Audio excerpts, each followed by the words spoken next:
Clean your face and open your pores with a hot towel.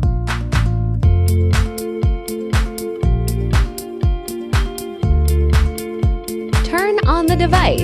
The button lights up blue when the machine is running. Adjust the suction strength. We recommend starting at the lowest setting for first-time use. Test the suction on your arm first to ensure it's comfortable for your skin before using it on your face. Use one hand to hold the cheek skin and keep it taut. Don't Microdermabrasion the same area.